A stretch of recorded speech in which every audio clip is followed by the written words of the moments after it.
Long frock. దానికి size అయితే పొడవైతే 36 inches తీసుకున్నానండి. బాడీ పార్ట్ 10 ఇంచెస్ తీసుకున్నాను. ఇది కూడా కటింగ్ వీడియో ఏం పెట్టలేదు. నేను ముందు వీడియోలో కావాలంటే పెడతాను. కటింగ్ వీడియోలు మనకి ఎక్కడైనా బాగానే ఉన్నాయండి.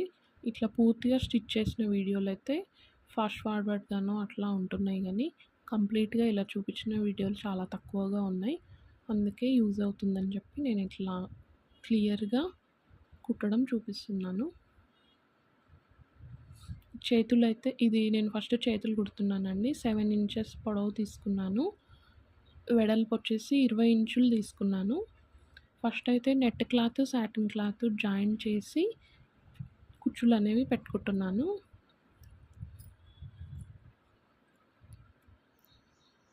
బుగ్గ చేతులు అంటారు కదండీ!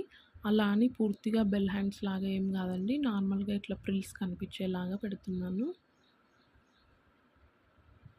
నేను దీనికైతే కటింగ్ ఫ్రిల్స్ పెట్టుకున్న తర్వాతనే చేసుకుంటున్నాను.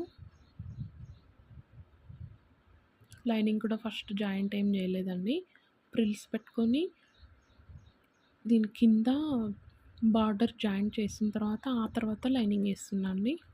ఎందుకంటే చిన్న పిల్లలకి ఈ నెట్ క్లాత్ ఇవి అంతా కుచ్చుకుంటుంది కదండీ! వాళ్ళు అన్‌ఈజీగా ఫీల్ అయితారు.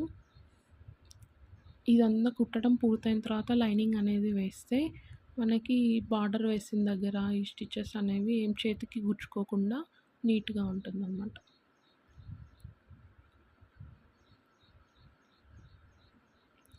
ఒక చెయ్యి అయితే కంప్లీట్ అయింది. ఈ నెట్ క్లాత్‌కి పైనంతా ఎంబ్రాయిడరీ వచ్చి కింద ఇలా గోల్డ్ కలర్ లేస్ లాగా వచ్చిందండి. క్లాత్ నేను 3½ మీటర్స్ తీసుకున్నా. 3 మీటర్స్ కింద పార్ట్‌కి, హాఫ్ మీటర్ పైన బాడీ కోసం తీసుకున్నా. ఆ హాఫ్ మీటర్‌లో కింద వచ్చిన లేస్‌ని ఇలా హ్యాండ్ కోసం యూజ్ చేస్తున్నా అనమాట. ఇది లేస్ వేయడానికి సాటిన్ కూడా తీసుకుంటున్నా.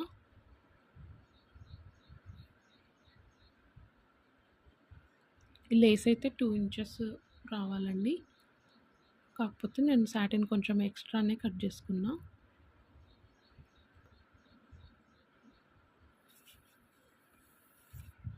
ఫస్ట్ సాటిన్ క్లాత్ మీద నెట్ క్లాత్‌ని జాయిన్ చేసి, ఆ తర్వాత ఫ్రిల్స్ ఉన్న పార్ట్‌కి జాయిన్ చేసుకోవాలి. అప్పుడు మనకు నీట్‌గా వస్తుంది. ఈ చిన్న జాయింట్లని అస్సలు మిస్ చేయొద్దండి. ఓపికగా దేనికి దానికి జాయింట్లు వేసిన తర్వాత చేసుకోవడం వల్ల మనకి ఫినిషింగ్ అనేది నీట్‌గా వస్తుంది. ఇది ఇంకా లేస్ ఉన్నట్లే నీట్‌గా కట్ షేప్ కూడా చేసుకోవచ్చండి. కాకపోతే నాకు ఆ కట్ షేప్ దగ్గర క్లాత్ ఎక్కువ అనేది లేదనమాట. అందుకని నేను నార్మల్‌గా స్ట్రెయిట్ కుట్టే వేస్తున్నాను.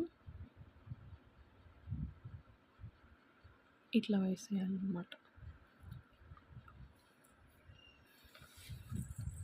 ఫ్రిల్స్ పెట్టిన పార్ట్ మీద లేస్‌ని రివర్స్‌లో పెట్టి స్టిచ్ అనేది వేయాలి. ఒకటే స్టిచ్ అయితే వేస్తున్నా అండి.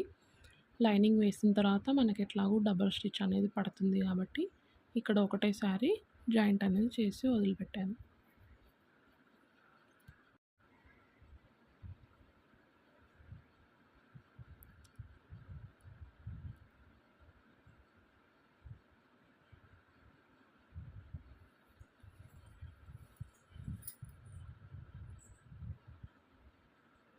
నేను లైనింగ్ అయితే ముందు కట్ చేసి పెట్టలేదు. ఇప్పుడు కట్ చేసుకుంటున్నాను.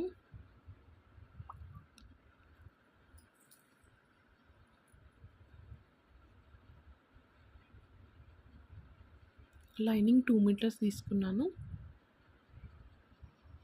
హ్యాండ్ పొడవు వచ్చేసి 7 ఇంచెస్.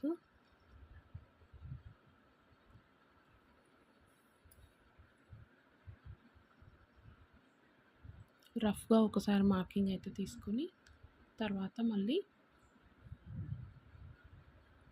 ఇలా నీట్‌గా స్కేల్‌తో స్ట్రెయిట్ లైన్ ఒకటి డ్రా చేసుకొని తీసేసుకోవాలి.